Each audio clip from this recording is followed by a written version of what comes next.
of Crimewatch UK.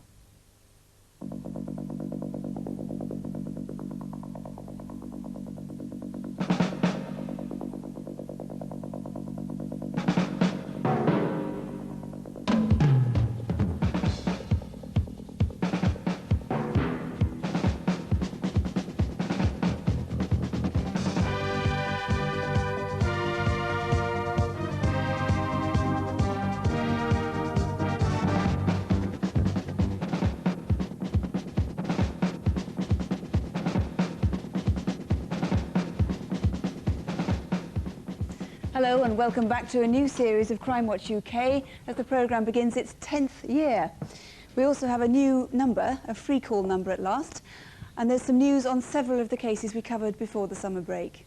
First, very briefly, because we can't say much, the murder of Rachel Nickel on Wimbledon Common. We had more calls from people trying to help in this case than we've ever had before. As you may know, a man has now been charged with Rachel's murder.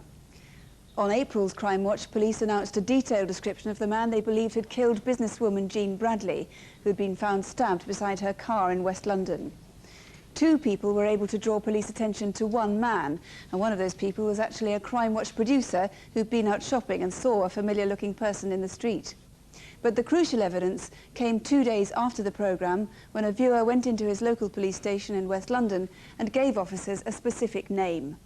A man was subsequently arrested and is now in custody on a charge of murder. There have been some other arrests as well, and we'll try to make room to bring you some more news later on. But first, a case that is still very much without a suspect. It's a crime, though, that everyone watching will badly want to solve, even, and perhaps especially, friends and relatives of the offender. The incidents we show took place on a Saturday, the last Saturday of July, in Darlington. Both victims in our reconstruction are played by actresses, and deliberately, neither actress resembles the woman she portrays. What you haven't done today, then? Just a trim. I left school last summer and I decided to move back into Darlington, where I was brought up, and I got a job as a hairdresser, which is what I've always wanted to do. When I got the job, I was in love with the moon. At the same time, about 2 o'clock that Saturday, on the other side of Darlington, a squash game was underway. We enjoy playing squash, although I wouldn't describe it as good. We just really enjoy playing it. We've been playing squash for about half an hour when we realised we were being watched. At first, I didn't think anything of it, just assumed he was waiting to go uncaught. Your stuff. Thank you. I'm being watched.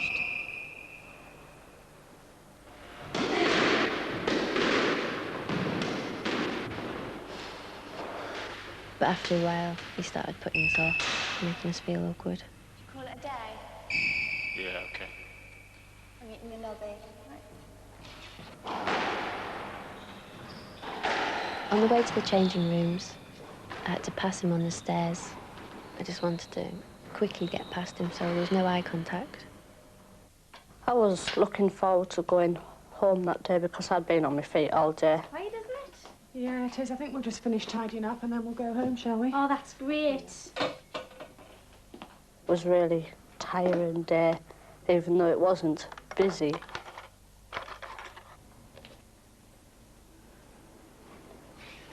When I saw him standing there, I just froze. I was really shocked. I didn't know for sure whether or not he'd left the changing rooms. I was really scared when I was looking around, because there were so many places he could be. The barman at the Dolphin Centre saw him next. I was watching TV in the bar. The football was on the television. I thought he wanted serving because he was rummaging around in his bag, maybe for money or something. I would have thought he was about mid-20s, late 20s. He was about 5'8", tall, very stocky, thick-set man. He had a round face, hard in appearance. Excuse me, do you work here? I do, yes. There was a man in here a minute ago, and he was staring at me. Are you okay? Oh, yeah, but he really frightened me. I need to control. Will you proceed to the Dolphin Leisure Centre in the marketplace? Report of an incident in the ladies' changing room. Roger, Dalton Leisure Centre, en route.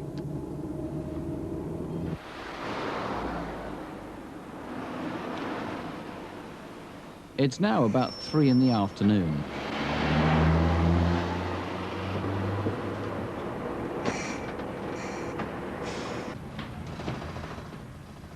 I was just sat on the bus, not taking a care in the world, just staring out the window. And didn't really notice who was on or what was going on. I was just in the world of my own. Hello. Are you Karen? Yes, I am. I've heard about your complaint. What I want you to know is he's still here. Well, I don't know. I doubt it. My boyfriend's looking at the moment, but he ran off pretty quickly, so I would imagine he's gone. Got off at Nation Road. I thought, oh, I'll have a ride up the riding schools, because I used to do it when I was younger. Thought to myself, I'll have a walk up there. Got about halfway up the lane, and this man came out from the hedge, and it made me a bit on edge, so I just started to walk a little bit faster. Hi. Could you tell me where the riding stables are, please? You've actually missed the turning. It's back on yourself and first on the left. OK, thanks. Bye. This man that was following me passed me, and he looked as if he was going to say hello, but he didn't. So I didn't think much of it. Hi, can I help you? Hi. Can you tell us how much the lessons are, please? They're £6 an hour. Do I have to book in advance or can I just come along? It's best if you book. OK, all right. Thanks. See you Bye. later now. Bye. I turned back round and walked down Snipe Lane. It was about 10 minutes later. I checked all the horses and everything, and then I got my bike and I started going up the lane. There was a man in the field, and he was acting quite strange. I thought he was a horse weedo, you know, like with the horses being slashed and that round here. Kept my eye on him all the way across the field. He just didn't walk, he was full of hell as he walked across the field. I thought about going down having a word, but normally when people are in the field, like, you can go down and you just get a whole load of abuse. I thought, well, is it worth it? So I just turned off and went to my friends. It keeps haunting me because I think I should have gone down. If I had gone down, maybe I could have stopped it from happening.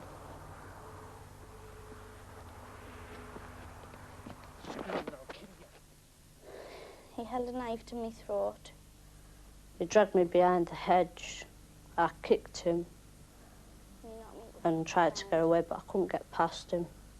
He threw me to the ground. I was lied on the floor, crying my eyes out. When he had his hands around my throat, I thought, oh God, I'm going to die, this is it. Her injuries were so severe that he almost killed her. Such force was applied to her throat that she was all but strangled. She had the signs of strangulation across her neck and over her face, and those are the minute hemorrhages that covered her entire face and her entire throat. So this young woman is very lucky to be alive. I would ask the public to respond very positively. This is a dangerous man, and I'm very concerned that he will go out and repeat this sort of episode, and next time the young woman won't be so lucky. Well, I told you that everybody, relative to the offender, would be anxious to catch this man, and it looks like you're likely to tonight, if not very soon. This is the most remarkable clue, Mr. Ryan, just come into your possession. Tell us about it. That's right. Within the last 48 hours, we've found this particular shirt, which has been identified by the victim as that worn by the attacker. Now, this was concealed in the field and very difficult to find until the crops were That's taken correct. in. The crops have only just recently been cut, and as a result of that, this shirt was found concealed in that field. And it's very rare. It's very distinctive. It's a specific goalkeeper's shirt. It's made by the manufacturer Sondico, who specifically make sportswear, in particular goalkeeper's kit. You can see the one there, which says Sondico, and you can see the mud here where the attacker fell off the fence. That's right. That's what I believe that is. Now, there can't be many of these around in Darlington. That's right. This particular shirt was made for the 1991-92 season. It's no longer in manufacture, it's no longer in stock, and in fact it's no longer sold. As a result of that, by looking at the shirt, we can see it's a well-worn shirt, it's a well-used shirt. It was used regularly before this guy lost it, or there is no discovered it. doubt about that, and somebody, either a mother, wife, girlfriend, somebody who's used to washing that shirt, hasn't washed it lately. In addition to that, perhaps somebody who normally plays football for a local team hasn't turned up in his usual shirt. That's a very well-worn, well-loved shirt. It's hard to think the worst of your teammate, let alone your son, your brother, close friend, whatever.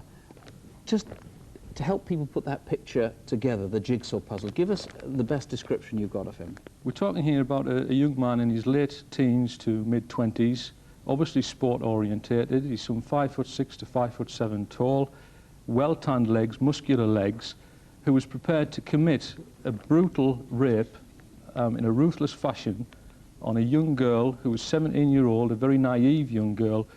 He's done this at 4 o'clock in the middle of a Saturday afternoon without any apparent concern for the consequences. As we heard from the police surgeon, he is a very dangerous man indeed. Please help us if you can. And here's the new number. Don't forget, it's a free call as far as you're concerned, 0500 600 600, 0500 600 600. You can call Detective Inspector Ryan and other detectives live here at the studio, or if you prefer, you can call their colleagues direct at the incident room. That's on 091 386 9011. 091, the code for Durham, 386 9011.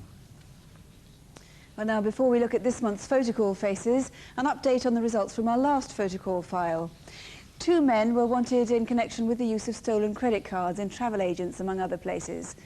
They were identified by several viewers, and 2 arrests were made shortly after the programme. 1 man is remanded in custody, charged with burglary and attempted deceptions. And a man recognised himself in security videos of robberies in 2 building societies in South and West England. Under arrest in Worthing for a separate offence, the man told police of his starring role on Crimewatch. He's now awaiting trial on a charge of robbery. And now here are Superintendent David Hatcher and DC Jackie Hames with this month's File of Faces. This is Justin Martin Clark. Hertfordshire police believe he can help them solve a murder. The victim, Paul Anthony Milburn, was shot dead in a drug deal that went wrong at Oak Lane, St Albans on Monday the 26th of April. Justin Martin Clark is 37, 6 foot tall and has a slight Liverpool accent. He has connections in North London, Merseyside and Ireland, and may be using the names Martin Anthony Maher and Mark Meller or Michael Dwyer.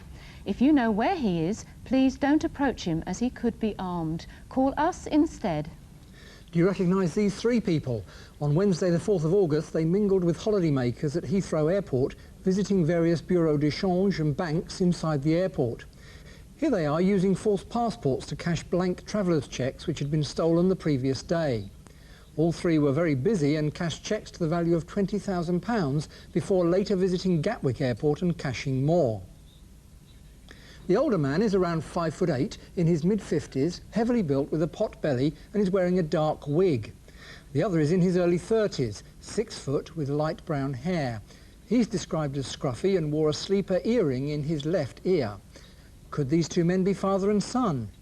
Finally, the woman of the trio is in her 20s, 5'6", with long light brown hair. If you know these people or where they are now, please call. This is Peter Tobin. Hampshire police wish to talk to him after 2 schoolgirls were sexually assaulted and imprisoned in a flat in Havant. The teenage girls were allegedly kept in Tobin's home in Lee Park on the night of Wednesday, 4th of August, where they were subjected to a serious sexual assault. The elder of the girls managed to escape the next morning. Later, police found the younger girl critically ill and she was rushed to intensive care at Queen Alexandra's Hospital. By midday, Tobin, a Scotsman, was 30 miles away walking towards Brighton railway station. It's known that he has contacts in Scotland, Sussex and Kent, but where is he now? He has a heart complaint, so he may have visited a chemist. If you have seen him, please call us tonight. And now to Sussex, where 2 weeks ago this man held up the staff at a building society in the quiet market town of Heathfield. He's rather distinctive looking and the sunglasses don't disguise his long thin face and gaunt features. Armed with a handgun, he intimidated customers and staff and demanded money before walking out into the high street. We think he's in his late 30s, around 5'9", and he spoke with a southern accent. Someone must recognise him.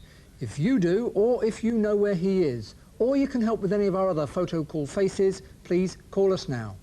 And here's our new free number again, 0500 600 600.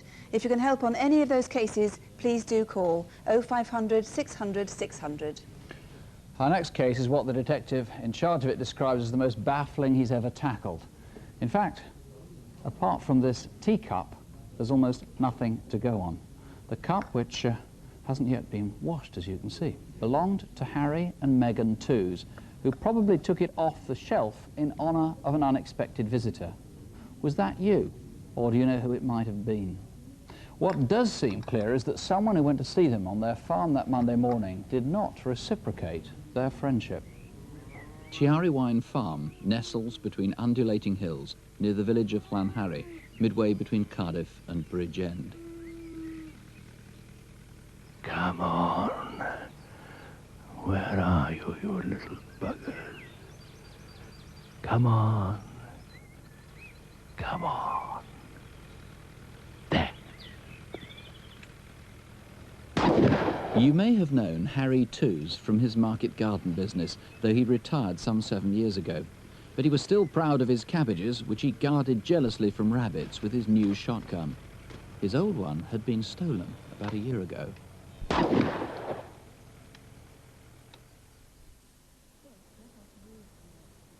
Breakfast time on Monday, the 26th of July.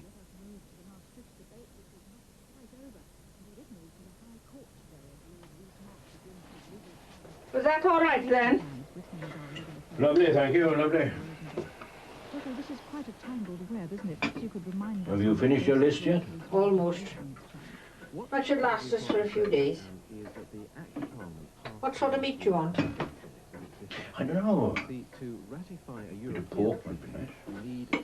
Oh, what was that we had the other week? Lamb, was it? Roast lamb. Get that to me.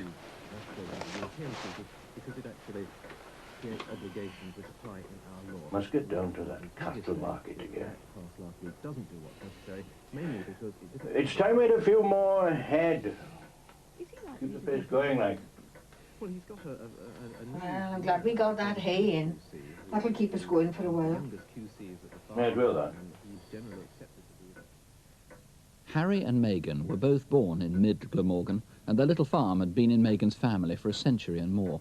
Their only daughter moved away 7 years ago, and life was uneventful.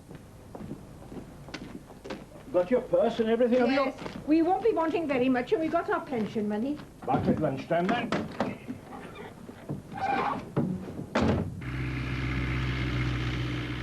What little's known about that fateful day is this. At 9:30 a.m, Harry and Meghan left the farm and drove up their narrow, churned-up track to fetch their pensions from the post office at Llanharry.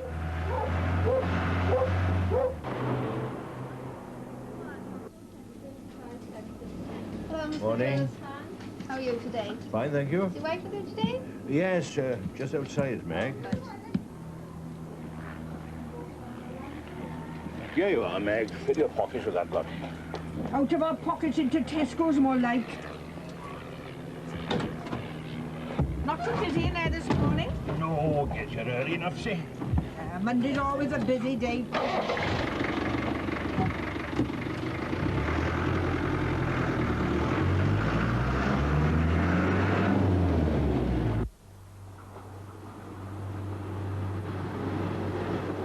Anything in the paper, then? No, nothing changes. World's still in a mess. Oh, that Ivy's coming back soon. Who's that? Ivy Brennan from Coronation Street. Oh, that's rubbish. You're always on about that programme. She's good, though. I like Ivy.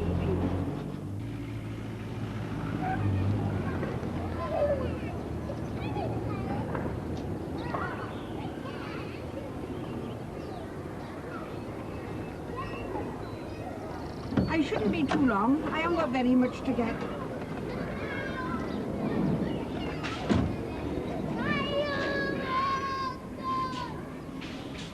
They'd shopped here almost every Monday for 15 years, and sometimes bumped into one of Harry's sisters.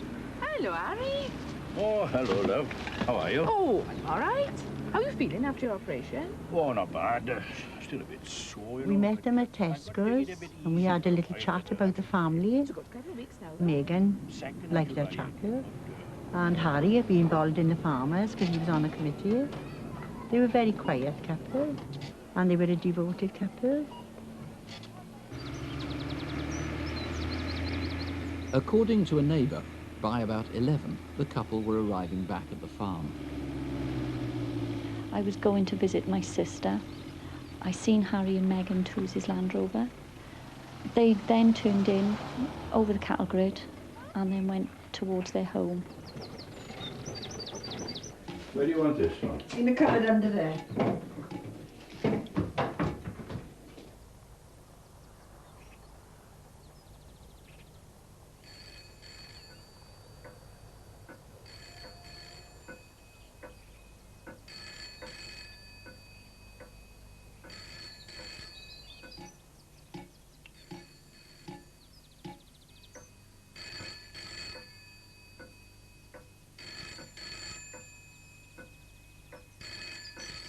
Local people had thought nothing of the 2 gunshots that Monday lunchtime. Maybe Harry had been out rabbiting again. But that evening, when their daughter's nightly phone call went unanswered, neighbours were alerted. Eventually, police were called, and Harry and Meghan were discovered in the cowshed, buried under hay. There were no signs of a robbery, and it seems likely they knew their killer. Do you think you know who it was? Or why someone might want them dead? Harry and Meghan had been shot. That was a necessarily impressionistic account because, of course, so little is known about that day. And as I said, this is really the best clue. You're pretty sure that this was taken down the shelf, from the shelf very, very rarely, and only when there was an important visitor.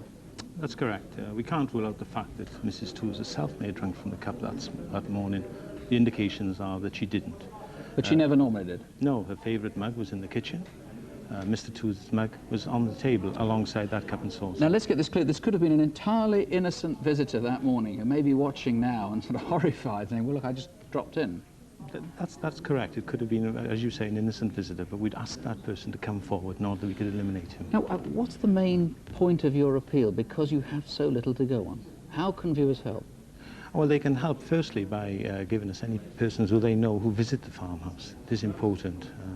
We haven't come across all that many people that actually went to the farmhouse. Do you need to know everybody who knew Harry and Meghan? Very much so, yes. It would help to give us a background on Mr. and Mrs. Toos, which obviously would be great assistance to us. Now, what about anybody who's heard rumours, even vague? Are they any good to you, or do you need concrete evidence? Yes, however vague these rumours may be, then we would like to hear them. As I say, despite extensive inquiries, no apparent motive has emerged as yet. So anybody who's been talking about anything that could be connected to anything this? at all, feud, grudge, whatever. Now, I know you've also got to eliminate some cars and some people seen in the area on the day. Tell us about them and the area involved. Yes, comparatively speaking, the farmhouse in question is in a somewhat isolated area, and I'm particularly keen for pedestrians or motorists that were in the Trecastle Lane or the old Llanharry Lane area to come forward. Those are marked in orange on the map there. Remember, it's Monday, the 26th of July. Very briefly, this is a replica of the gun that was stolen from Harry about a year ago, almost exactly a year ago. Pretty distinctive. Now, obviously, whoever's stolen it is most unlikely to call in. Somebody might have repaired it, though, or know who's got it now. Yes, it has some very unique features. Firstly, the underlever opener there at the bottom. The stock is broken by this lever here. In fact, there was string attached to the trigger mechanism, similar to this gun, in order to secure it in place. And a bit of damage to this. That's right. Right hand here. The right hand hammer mechanism was damaged. Short barrel, I know, 2 or 3 inches off the barrel, and it had, under here, this brass plate, it had initials. Yes, initials BJ were on the underside of the stock. Okay, well, if you have any information, whatever it is, do please call us here in the studio, 0500 600 600, or you can try the incident room in Cardiff. That's on 0222 398 381. That's 0222, the code for Cardiff, 398 381. Well, the calls seem to be coming in thick and fast at the moment. We've had a lot of calls already on our first case, which was the attack on the young woman in Darlington. Several people have suggested names for the video fit for the attacker. We've had a lot of calls on that shirt, the goalkeeper's shirt, but we do know the make. We know it's called Sondico, as we said, so please, we don't need any more calls confirming that. We just need to know who might have owned that goalkeeper's shirt. 3 of our photo call cases now have got some quite good information coming in, but I'm not going to say anything more on that at the moment. But just to remind you that all those calls now are coming in on our new free phone number. That's 0500 600 600, and that's the number to ring now if you can help with any of our incident desk cases. Here again are Detective Constable Jackie Hames and Superintendent David Hatcher. First, detectives in Durham want to trace two men who attempted to rob a Group 4 security van at gunpoint on Tuesday the 10th of August. 2 weeks before, these two men were seen posing as painters behind the Midland Bank in Peterlee town centre. We believe they were planning their attack.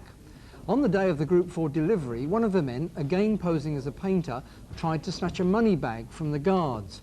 The struggle took place and the robbers fled empty-handed in this stolen white Ford Sierra.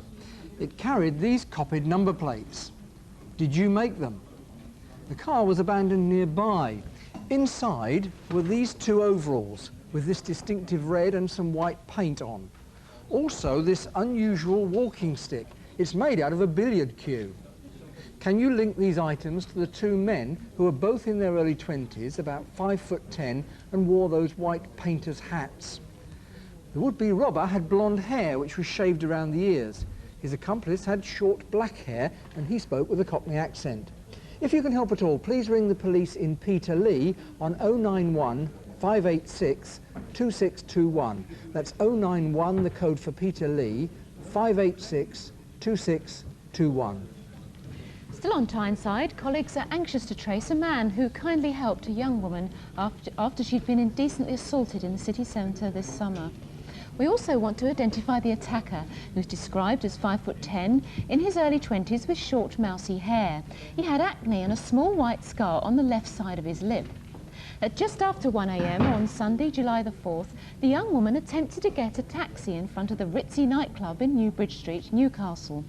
Because there was a queue, she decided to head for a local taxi office and use the pedestrian walkway to cross over the motorway.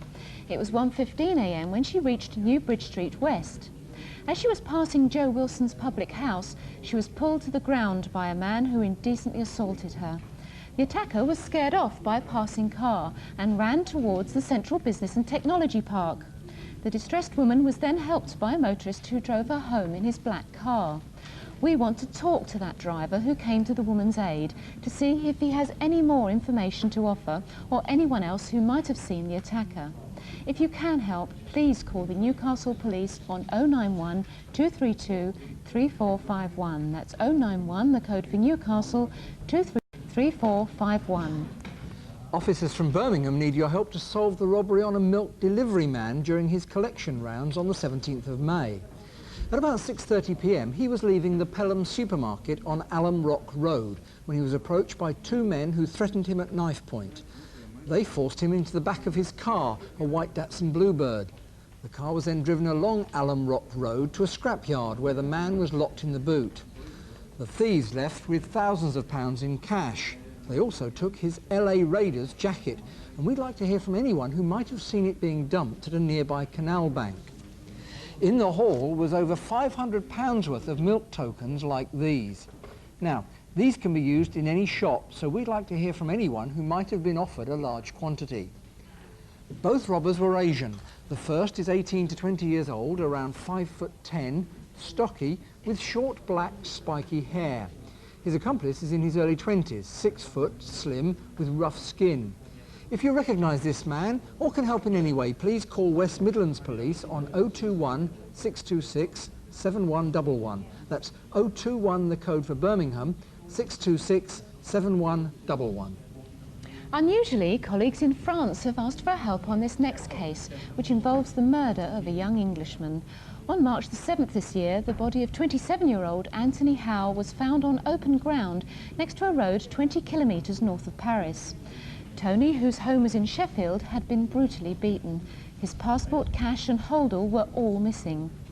Tony left England on Tuesday, February the 16th, on the Northern ferry from Hull to Rotterdam. He stayed at this hotel, the Ramona Bar. We know two Englishmen called Dwayne and Mark shared a room with him there on February the 17th. They had to return home suddenly because of a death in the family. Those young men probably don't even know Tony's dead, so if you're either Dwayne or Mark, please call because you may have vital information about Tony's movements. This anorak was found close to the body. We need to know if it was Tony's. So if you met him on his travels in February or can identify this jacket, please call South Yorkshire Police on 0742 523 340. That's 0742, the code for Sheffield, 523 340.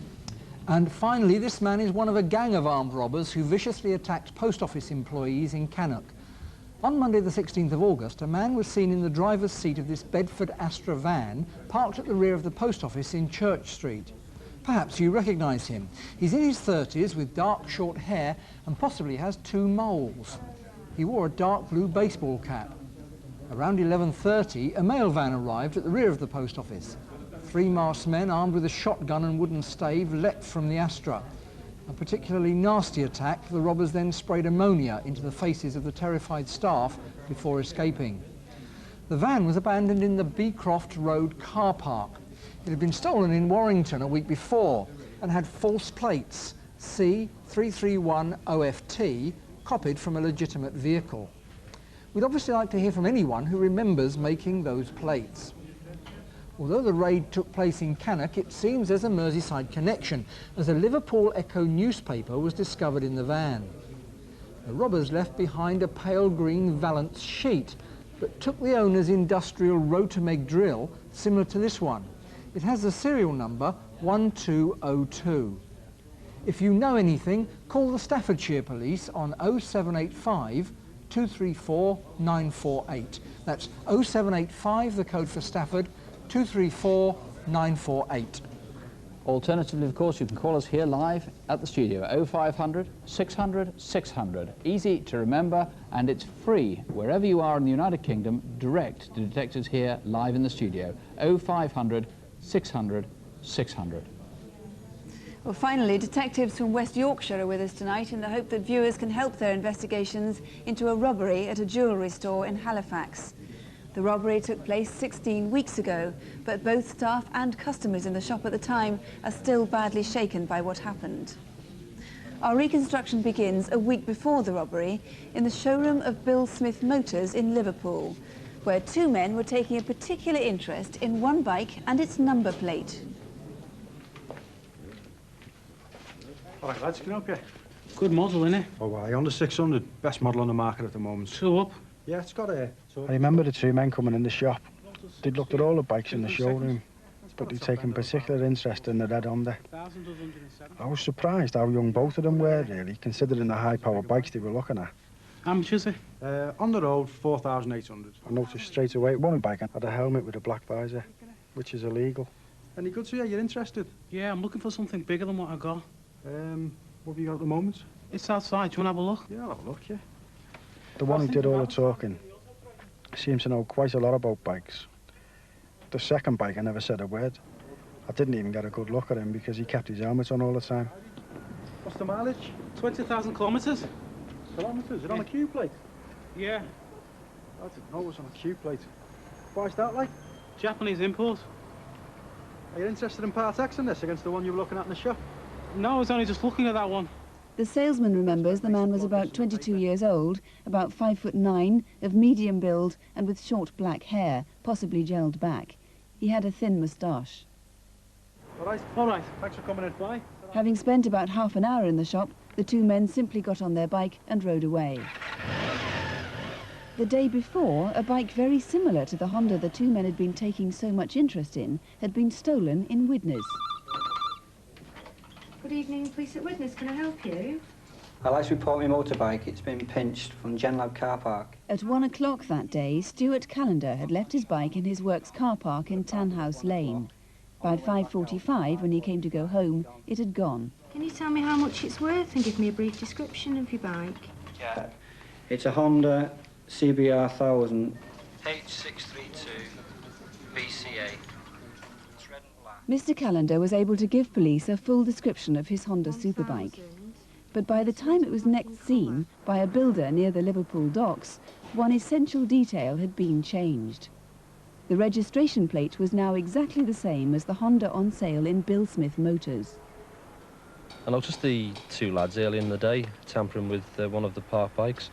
They had arrived on a red and black Honda CBR, and the registration number was G27CKF.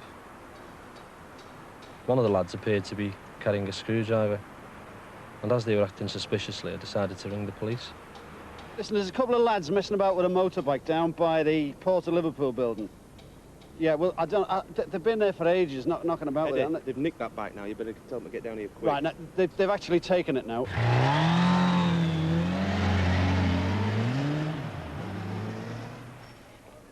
One week later, it's the morning of Friday the 7th of May. Lister Horsfall Jewellers in the Cornmarket shopping precinct in Halifax were getting ready for the day's business as usual. Shall I let you out the chair? Ready? 1, 2, 3, jump. Up. Yeah. I'll just finish putting these watches away, Vanessa. Would you see to those rings, love? Just put them in the window in the usual place, and then you can put that away afterwards if you would. 1, 2, 3, and again. Clever. Clever. And again.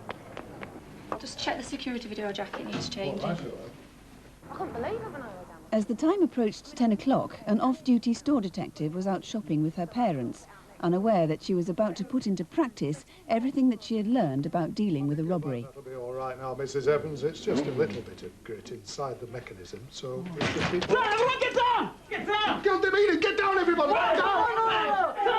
I do not... I am customer, I can't have much repairing. Get down! I do not work here, I am only customer, I come... Then we'll go to M&S, all right? What was that noise? Has it been accurate? Back, get out, gang! Make away from the bike! Get away! Stay back! Everyone move back! Get over there, move! Stop getting it down! Hello, I want the police, please.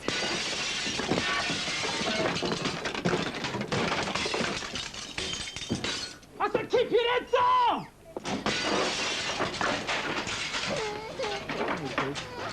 Okay, let's go! Hello, yes, there's a robbery in progress in Cornmarket. Love, come over here. Don't stand there. Come here. Mum, get back! Get in the doorway! They're driving off. They're going up Cheapside. They've gone up Cheapside. Hang on, someone's just given me the number. It's G27. The whole robbery took place in just a matter of seconds. The motorcyclists got away, leaving staff and customers, one of whom was 80 years old, in a state of shock. Yes, Mrs. Evans. I would suppose the raid took in the region of 40 seconds, but it seemed like an hour and a half later. You've heard of these things happening, but you never think it's going to happen to you, and then it was something that was very frightening. At the top of Cheapside, the driver's disguise was dropped for a second. I just went into the bank to bank some money, and then when I came out, I had a powerful motorbike coming up Cheapside. I thought it was a bit strange, and then he lifted his visor to see if there was anything coming. After he looked at me, put his visor down and turned left on Commercial Street, heading towards Huddersfield. Jumping a red light at the junction of Commercial Street and Fountain Street, the getaway route stopped well short of Huddersfield. Whiskey Foxtrot 81 control. Just confirming the bike found behind Heath Grammar School, Golf 27, Charlie Kilo Foxtrot. The stolen bike was discovered less than a mile away from the shopping precinct in Halifax. No one seems to have seen the men abandoning the bike, but 8 miles further along the road, on the outskirts of Huddersfield, this man's attention was drawn by 2 men in a blue Vauxhall Astra. It's little more than half an hour since the robbery took place. There was 2 black men next to a car acting suspiciously. When I looked down behind the wall, I saw gloves and helmets. I thought it was strange for them to be dumping them behind the wall.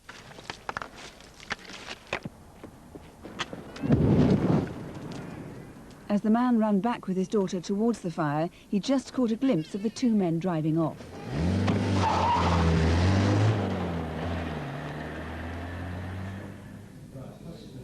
Well, now we've just heard, incidentally, if you know of anyone now who owns the Honda bike, which we saw at the start of the film, registration number G27CKF, don't call us. Now, that bike was legitimately sold from Bill Smith Motors in the last 2 weeks, so don't call us about the Honda bike G27CKF. That was the genuine article. But, Mr. Peel, why did they go to the trouble in the first place of going into a showroom and copying a number plate? Should the motorcycle be seen on a routine check, it would come up as a red and black Honda motorcycle. Which theirs was? That's right. So where do the 2 men come from, do you think? We feel that they come from the northwest with a Liverpool accent. However, we can't discount the fact that they must have knowledge, good knowledge, of both Halifax and Huddersfield. And in actual fact, there was a sighting of the two men on a motorcycle in Huddersfield on the way to Halifax just prior to the robbery. Right. There are no descriptions, of course, from anyone in the jewellery shop because they had their helmets and visors on all the time, but there is some security video we can show and we can actually see the robbery taking place here. She's quite confused, but you can get some kind of idea of their description from that. Yes.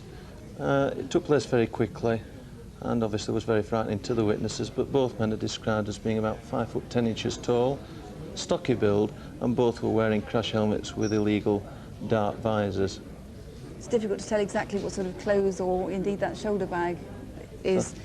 But somebody did get a much better look at the driver at any rate in Cheapside as they made their getaway. How did he describe him? He describes him as a black man with a black moustache and of stocky build and in his mid-20s. And of course that might tie in quite nicely with the description you got from the man and the salesman in the showroom who really got a very good look at the men. That's right, the comparison is so similar that we feel that the men are one and the same, i.e. a black man, 5 foot 10 inches tall, a stocky build, with a black moustache to the side of his lips, with black short hair. Now what about the bike? That's quite distinctive, that bike. Yes, Q is a prefix when the year of manufacture on an imported bicycle. On the Q plates there, yes, we can't see the Q plates, but those Q plates are pretty rare, aren't they? That's right, and it's put on when the year of manufacture can't be determined. This is a red and white and blue Honda VFR 400 NC24 motorcycle. So that bike, those men and those Q plates might well identify them. And very briefly, the watches they stole. They're Rolex and Omega watches of great value. Somebody somewhere must have had them, either offered for sale to them. If they have, please could they contact us? If you recognise those, if you can help trace the two men, please do ring us. We're on 0500 600 600 here in the studio. Calls are free, remember, from anywhere in the UK. Or you can contact Mr Peel's colleagues direct at Halifax CID on another free number. That's 0800 454 000. That's 0800 454 000. We tell you we've had very few calls so far on the Twos murders in Mid Glamorgan. An enormous number, all of these on the Darlington rape. Several names have come up, one or two have repeated, but really there still isn't the particular thing that the police are hoping for. But the calls are coming in fast and furious on that one. On 3 of the 4 photo calls, I have to say, it looks very much as though they're going to be resolved quite quickly, and perhaps one of them tonight.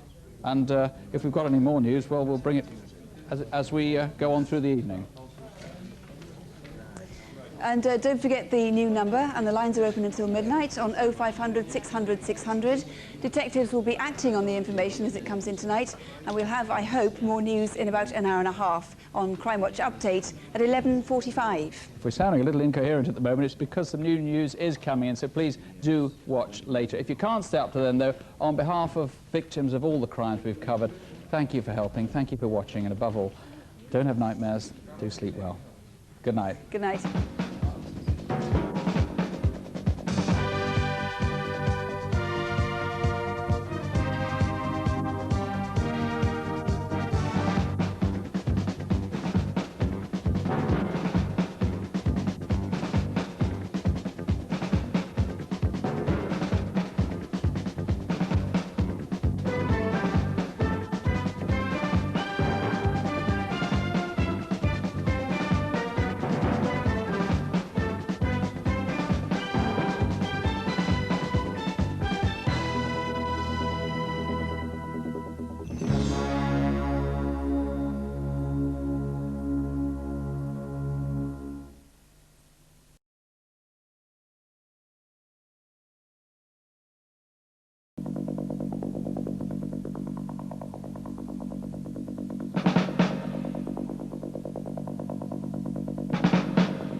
Well, welcome back. We've had what I'd call a slow but steady volume of calls while we've been off the air this evening. In particular, we've had about 200 calls on the jewellery robbery in Halifax and a huge number of calls on the attack on the young woman in Darlington. And names have been mentioned there, but it will take some time to work through all those calls. Meanwhile, the murder case in Miglamorgan. Nick? We never thought we'd get a huge volume of calls on this. The shooting of Harry and Meghan Tooth, the retired couple at their farm in Miglamorgan. The whole event is as mysterious as it's tragic. No one saw a visitor, nothing seems to have been stolen, and friends can't think of any motive. The only clue appears to be a teacup. While relatives and neighbours tried to reach Harry and Meghan, their best china was on the table. It looked as though in honour of an unexpected guest. And Detective Superintendent Colin Jones has been hoping that somebody will ring and say, well, I was there this morning, you can eliminate that because I was their guest, but nobody has. No one has, no, unfortunately not. And yet, far more calls than you expected. Some of them I see with sort of quite, well, it must be said, rather trivial possible motives, but do you suspect it could even be a trivial motive at the bottom of this? Yes, some of the calls refer to lines of inquiries we have pursued, but this is the type of call that I want to hear. Any suggestion as to the reason as to why they were killed, please call us. At the moment, it must be said, you have no idea for a motive and no idea who might be responsible. You really are looking for anybody who knew Harry and Meghan. Yes, that's correct. Anybody at all who knew Harry and Meghan, please contact us. Now, the one thing you have had a lot of calls on, and actually quite a lot of detailed information, is a gun identical to this, which was stolen, it's very unusual with this sort of release mechanism at the bottom, which was stolen from Harry about a year ago. Now, you think you've got a lot on there? Yes, we've had some very interesting calls in relation to the shotgun, which will form part of a specific line of inquiries. Indeed, numerous calls as regards sightings of a gun very similar to the one stolen in September. So it looks as though the appeal might solve some other crimes, but so far you've got no real advance on the murder. Sue? Well, footy call next, and we've had some calls on that. First of all, the distinctive building society robber in Sussex. Yes, we've had over 40 calls through, which is excellent, but most importantly 3 give the same name, so that's hopeful. Plus there's a very strong Kent connection which may involve further offences. So the officers, I'm told, are very encouraged by that, so fingers crossed. And what about the 3 people who are wanted in connection with the use of forged passports and travellers' checks at Heathrow Airport? Again, over 30 calls, so a large volume, but unfortunately only a few suggested names. There is one name for the older man that's looking good, but if you do know these 3 people, please ring in. We do need to know who they are and where they are. Jackie, thank you very much. Next, this very, very distinctive, I think it's a goalkeeper's shirt really, which features in the sex attacks in Darlington. A teenager was raped as she walked home one Saturday, and not long before that, a stranger had been seen wandering around a nearby sports centre. When I saw him standing there, I just froze. I was really shocked. I didn't know for sure whether or not he'd left the changing rooms. Now, Mr. Ryan, you were really hopeful that this, which was only recovered a couple of days ago, and is still in its bag to seal it for forensics because it hasn't been tested yet. You were really hopeful this would be identified, it would point to an individual. You still haven't got that one named individual clearly out in front, have you? That's right, but we have got several names and several lines of inquiry which are promising and which we are interested in and which will be followed up in due course. We appreciate that, obviously, if we are talking about a member of this man's close family, it will take them some time to come to terms with the fact that they may have to name him. I would urge them, in view of the seriousness of the offence, to take that step, give us a ring and tell us all about it. Perhaps we could just put the video fit of this man. In fact, there are 2, of course. There were 2 descriptions. You rather favour the one on the right, don't you? That's right, yes. You think he's sort of a bit younger, probably in his early 20s rather than late 20s, or...? That's right. I favour it between 18 to sort of 23, 24. Very muscular build, tanned legs, 5'6", 5'7", stocky build. And he nearly killed one of the victims of these attacks. Incidentally, we've had a number of women who've called in and said that they have either been intimidated, followed by somebody of identical description, or perhaps even a little stronger. And if that's happened to you, please do call us. The lines will be closing here shortly, but you can call the instant room, which is on Durham 091 386 9011. There's the number, 091 386 9011. Well, next, the robbery at Lister Horsfall Jewellers in Halifax. Hello, yes, there's a robbery in progress in Cornmarket. They're driving off, they're going up Cheapside. And the men abandoned the stolen Honda bike they were riding less than a mile out of town. Well, Martin Peel, you seem to have quite a good number of calls there. That's right. We've had over 200 calls actually, but unfortunately not very many with strong leads. You did have some sightings of some men answering that kind of description with a blue Astra car. That's right. We've had sightings of the men with the Astra car in both the Merseyside and Pennine areas of the north of England. So you do need sightings of them around Huddersfield, Liverpool. We were hoping to get sightings of the men with the bike they seem to own, that Honda with Q plates. It was very distinctive. That's right. Again, somebody must have seen them with this distinctive red, white and blue Honda VFR 400 NC24 type motorcycle. Black men were on a high-powered motorcycle of this type should have been seen. Somebody must know. And the Q plates are particularly distinctive. That's right. As I said, again, this motorcycle is distinctive because of the Q plate. It's NC24.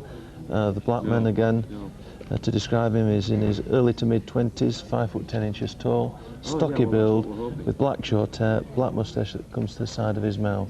Somebody must have seen this man with this motorcycle. I'm sure we must get a call sometime. Thank you very much indeed. Thank you. Quite interesting call just coming in beside me, but I haven't had time to process it yet. Let's go to incident desk. What's been happening there, David? Yes, first of all, in relation to that group for attempted robbery up in Durham, well, we've had over 50 calls. A lot of the calls have been about the walking stick that we featured. We think it's a homemade one, although we've had a call from a man who says he was asked to actually specifically make one like this for somebody. We think this is actually a billiard cue with the dog's head on the top. What about the Newcastle assault?